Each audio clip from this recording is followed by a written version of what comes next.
ಉಡಾಯಿಸೋ ಖಾರ ಬಣ್ಣ ರುಚಿಯನ್ನು ಅಕ್ಕಿ ಮೆಣಸಿನ ಪುಡಿ ಚಿಂದಿ ಉಡಾಯಿಸೋ ಖಾರ ಬಣ್ಣ ರುಚಿ. ಮತ್ತಕ್ಕೆ ವಿಚಾರಣೆಗೆ ಹಾಜರಾಗ್ತಾರಾ ಸುಜಾತ ಭಟ್ ಅನ್ನೋ ಪ್ರಶ್ನೆ. ಈಗಾಗಲೇ ಹಲವು ಸಾಕ್ಷ್ಯವನ್ನ ಸಂಗ್ರಹಿಸಿರುವಂತಹ ಎಸ್ಐಟಿ ಸದ್ಯ ಆರೋಗ್ಯದ ಸಮಸ್ಯೆಯನ್ನ ಹೇಳಿ ವಿಚಾರಣೆಗೆ ಗೈರು. ಆಗಸ್ಟ್ 29ಕ್ಕೆ ವಿಚಾರಣೆಗೆ ಹಾಜರಾಗ್ತೇನೆ ಎಂದಿರುವ ಸುಜಾತ. ಎಸ್ಐಟಿಗೆ ಪತ್ರ ಬರೆದಿರುವ ದೂರುದಾರ ಸುಜಾತ. ಹೀಗಾಗಿ ಆಗಸ್ಟ್ 29ರಂದು ವಿಚಾರಣೆಗೆ ಹಾಜರಾಗ್ತಾನೆ ಎಂಬ ಒಂದು ಪ್ರಶ್ನೆ ಕೂಡ ಇದೆ. ಸೊ ನೋಡಿ, ಈ ಪ್ರಕರಣ ಕೂಡ ಸಾಕಷ್ಟು ಚರ್ಚೆ ಆಗಿದ್ದಂಥ ಪ್ರಕರಣ, ಕನ್ಫ್ಯೂಷನ್ಸ್ ಅನ್ನು ಹುಟ್ಟಾಕಿದಂಥ ಪ್ರಕರಣ, ಗಂಟೆಗೊಂದು ಗಳಿಗೆಗೊಂದು ಸ್ಟೇಟ್ಮೆಂಟ್ಗಳು. ಹಾಗಾಗಿ ಇವ್ರು ಯಾರು, ಇವರ ಹಿನ್ನೆಲೆ ಏನು ಅನ್ನೋದು ಅನೇಕರಿಗೆ ಪ್ರಶ್ನೆ. ಜೊತೆಗೆ ಇವರ ಮಗಳ ವಿಚಾರದಲ್ಲೂ ಕೂಡ ಒಮ್ಮೆ ನನ್ನ ಮಗಳು, ಇನ್ನೊಮ್ಮೆ ನಾನು ಸಾಕಿದ ಮಗಳು, ಮತ್ತೊಮ್ಮೆ ನನಗೆ ಮದುವೆನೇ ಆಗಿರಲಿಲ್ಲ, ಸಾಕಷ್ಟು ರೀತಿಯಾದಂಥ ಹೇಳಿಕೆಗಳಿದೆ. ಇವರನ್ನು ವಿಚಾರಣೆಗೆ ಒಳಪಡಿಸಬೇಕು ಅನ್ನೋದು ಆಗ್ರಹ ಆಗಿತ್ತು. ಯಾಕಂದರೆ ಪ್ರಕರಣದ ಹಾದಿ ತಪ್ಪಿಸುವಂಥ ಕೆಲಸವನ್ನು ಅನೇಕರು ಮಾಡಿದ್ರು ಅಂತ. ಹಾಗಾಗಿ ಇವರನ್ನು ವಿಚಾರಣೆಗೆ ಯಾವತ್ತು ಒಳಪಡಿಸ್ತಾರೆ ಪ್ರಶ್ನೆ ಇದೆ. ಇವರೇ ಖುದ್ದಾಗಿ ಪತ್ರ ಬರೆದಿರೋದನ್ನು ನೋಡಿದಾಗ 29ನೇ ತಾರೀಕು, ಇದೇ 29ಕ್ಕೆ ಹಾಜರಾಗ್ತೀನಿ ಅಂತ ಹೇಳ್ಕೊಂಡಿದ್ದಾರೆ. ಸೊ ಹಾಗಾಗಿ ಹಾಜರಾಗ್ತಾರಾ ಅನ್ನೋದೊಂದು ಪ್ರಶ್ನೆ ಇದೆ. ಈಗಾಗಲೇ ಅನಾರೋಗ್ಯ ಸಮಸ್ಯೆ ಅಂತ ಹೇಳ್ಕೊಂಡಿರೋದು, ವಯಸ್ಸಾಗಿದೆ, ಆರೋಗ್ಯ ಸರಿ ಇಲ್ಲ, ಆ ಕಾರಣಕ್ಕಾಗಿ ವಿಚಾರಣೆಗೆ ಹಾಜರಾಗೋದಕ್ಕಾಗಲ್ಲ ಅಂತ. ಅದಕ್ಕೆ SIT ಅಧಿಕಾರಿಗಳು ಸಮ್ಮತಿ ಕೊಡ್ತಾರ ಮುಂದಿನ ದಿನಗಳಲ್ಲಿ, ಅಥವಾ 29ಕ್ಕೆ ಹಾಜರಾಗ್ತಾರ. 29 ಆದ್ರೂ ಹಾಜರಾಗಿಲ್ಲ ಅಂತಂದ್ರೆ ವಾಟ್ ನೆಕ್ಸ್ಟ್, ಇದೆಲ್ಲವೂ ಕೂಡ ಪ್ರಶ್ನೆ ಇದೆ. ಈ ಬಗ್ಗೆ ಮತ್ತಷ್ಟು ಮಾಹಿತಿ ನೀಡ್ತಾರೆ ನಮ್ಮ ಪ್ರತಿನಿಧಿ ಆದಿತ್ಯ. ಲೈವ್ನಲ್ಲಿ ಜಾಯ್ನ್ ಆಗ್ತಾ ಇದ್ದಾರೆ. ಆದಿತ್ಯ, ಈ ಅನನ್ಯ ಭಟ್, ಸುಜಾತ ಭಟ್, ಈ ವಿಚಾರವೂ ಕೂಡ ಸಿಕ್ಕಾಪಟ್ಟೆ ಚರ್ಚೆ ಆಗಿತ್ತು.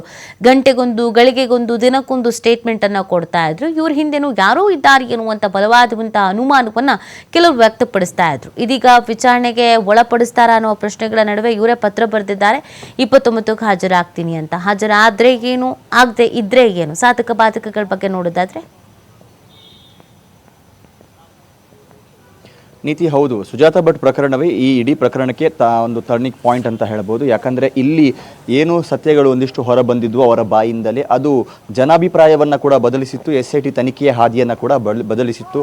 ಅದೇ ರಾತ್ರಿ ಎಲ್ಲವೂ ಕೂಡ ತಲೆ ಕೆಳಗೆ ಆಯಿತು. ಮರುದಿನ ಹಿಂದಿನ ದಿನ ರಾತ್ರಿ ಸುಜಾತ ಭಟ್ ನಾನು ಮಾಡಿರುವ ಆರೋಪ ಸುಳ್ಳು, ನಂಗೆ ಹೇಳಿಕೊಟ್ಟು ನಾನು ಹೇಳಿದ್ದೆ ಈ ಥರ ಅಂತ ಹೇಳಿದರೆ, ಮರುದಿನ ಬೆಳಿಗ್ಗೆ ಮಾಸ್ಕ್ ಮ್ಯಾನ್ ಕೂಡ ನಾನು ತಂದಂತಹ ಬುರುಡೆ ಸುಳ್ಳು, ನಾನು ಕೊಟ್ಟರು, ಇದನ್ನು ನನಗೆ ಹೇಳೋಕೆ ಹೇಳಿದ್ರು, ನಾನು ಹೇಳಿದೆ ಅನ್ನುವಂಥ ರೀತಿಯಲ್ಲಿ. ಸೊ ಎರಡೆರಡು ಟರ್ನಿಂಗ್ ಪಾಯಿಂಟ್ ಸುಜಾತ ಭಟ್ ಪ್ರಕರಣದಿಂದಲೇ ಆಗಿದ್ದು, ಮತ್ತು ಈ ಪ್ರಕರಣದ ಸತ್ಯಾಸತ್ಯತೆ ಕೂಡ ಹೊರ ಬಂದಿದ್ದು ಇದೇ ಸುಜಾತ ಭಟ್ ಮೂಲಕ. ಹಾಗಾಗಿ SIT ಅಧಿಕಾರಿಗಳು ಎಲ್ಲ ರೀತಿಯ ಕೂಲಂಕುಷ ತನಿಖೆಯನ್ನು ಮಾಡ್ತಾ ಇದ್ದರು. ಆದರೆ ಅಲ್ಲಿವರೆಗೂ ಕೂಡ ಈ ಪ್ರಕರಣ SIT ಹೆಗಲಿಗೆ ಬಿದ್ದಿರಲಿಲ್ಲ. SIT ಹೆಗಲಿಗೆ ಬಿದ್ದ ಬಳಿಕ ಕೆಲವೇ ದಿನಗಳಲ್ಲಿ ಈ ಬೆಳವಣಿಗೆಗಳು ಆಗಿರೋದು. ಹಾಗಾಗಿ SIT ಅದಕ್ಕೂ ಮುನ್ನವೇ ಸುಜಾತ ಭಟ್ ಅವರಿಗೆ ಮೊನ್ನೆ ನೋಟಿಸ್ ನೀಡಿತ್ತು. ಎಲ್ಲ ಅಂದ್ಕೊಂಡ ರೀತಿಯಲ್ಲಿ ಆಗಿದ್ದರೆ ಅವ್ರು ಬರಬೇಕಾಗಿತ್ತು. ಆದರೆ ಮೊನ್ನೆ ಅಂದರೆ ಏನು ಅವರು ಸತ್ಯವನ್ನು ಕಟ್ತಾರೋ ಅದರ ಮರುದಿನ ಅವರು ನನಗೆ ಆರೋಗ್ಯ ಸಮಸ್ಯೆ ಸರಿ ಇಲ್ಲ, ನಾನು ಆ ಮರುದಿನ ಬರೋದಕ್ಕೆ ಆಗೋದಿಲ್ಲ ಅನ್ನುವಂಥ ರೀತಿಯ ಹೇಳಿಕೆಯನ್ನು ಆಗಸ್ಟ್ 22ರಂದು ಅವರು ನೀಡಿದ್ರು. ನನ್ನ ಕೈಯಿಂದ ಬರೋದಕ್ಕೆ ಆಗೋದಿಲ್ಲ, ಮುಂದೆ ನಾನು ವಿಚಾರಣೆಗೆ ಹಾಜರಾಗ್ತೀನಿ ಅಂತ. ಹಾಗಾಗಿ ಮುಂದೆ ಆಗಸ್ಟ್ 29ಕ್ಕೆ ಅವರಿಗೆ ವಿಚಾರಣೆಗೆ ಹಾಜರಾಗೋದಕ್ಕೆ ಹೇಳಲಾಗಿದೆ. SIT ಅಧಿಕಾರಿಗಳು ಕೂಡ ತಮಗೆ ಅವರಿಗೆ ಕೊಟ್ಟಂತ ಅದರ ಬಗ್ಗೆ ಸಾಕಷ್ಟು ಎಲಿಗೇಷನ್ಗಳು ಬಂದು, ಇದು ಯಾರದೋ ಫೋಟೋವನ್ನ ಅನನ್ಯ ಭಟ್ ಅಂತ ತೋರಿಸ್ತಾ ಇದ್ದಾರೆ ಅನ್ನುವಂಥ ಆರೋಪ ಬಂದ ಬಳಿಕ ಮಂಜುನಾಥ್ ಕೂಡ ಟರ್ನ್ ಹೊಡೆದಿದ್ದಾರೆ. ಅವರು ಕೂಡ ನನಗೂ ಇದಕ್ಕೂ ಸಂಬಂಧ ಇಲ್ಲ ಅನ್ನುವಂಥ ರೀತಿಯಲ್ಲಿದ್ದಾರೆ.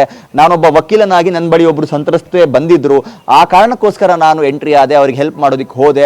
ಹೌದು, ಅವರು ಬರುವಂಥ ಸಂದರ್ಭ ಸೂಕ್ತ ದಾಖಲೆಗಳು ಇರಲಿಲ್ಲ, ಆದರೆ ಅವರು ಹೇಳುವಂಥ ಮಾತುಗಳನ್ನು ನಂಬಿದ್ದೆ. ಒಂದು ತಾಯಿ ಈ ಥರ ಸುಳ್ಳು ಹೇಳೋದಕ್ಕೆ ಸಾಧ್ಯ ಇಲ್ಲ ಅನ್ನುವಂಥದ್ದನ್ನು ತಮ್ಮ ಆಪ್ತ ಬಳಗದಲ್ಲಿ ಈ ಥರ ಹೇಳ್ಕೊಂಡಿದ್ದಾರೆ ಅನ್ನುವಂಥ ಮಾಹಿತಿಗಳು ಕೂಡ ಇದೆ. ಹಾಗಾಗಿ ಮುಂದೆ ಸುಜಾತ ಭಟ್ ಯಾರೊಂದಿಗೆ ಬರ್ತಾರೆ ಅನ್ನುವಂಥ ಕುತೂಹಲ ಇದೆ.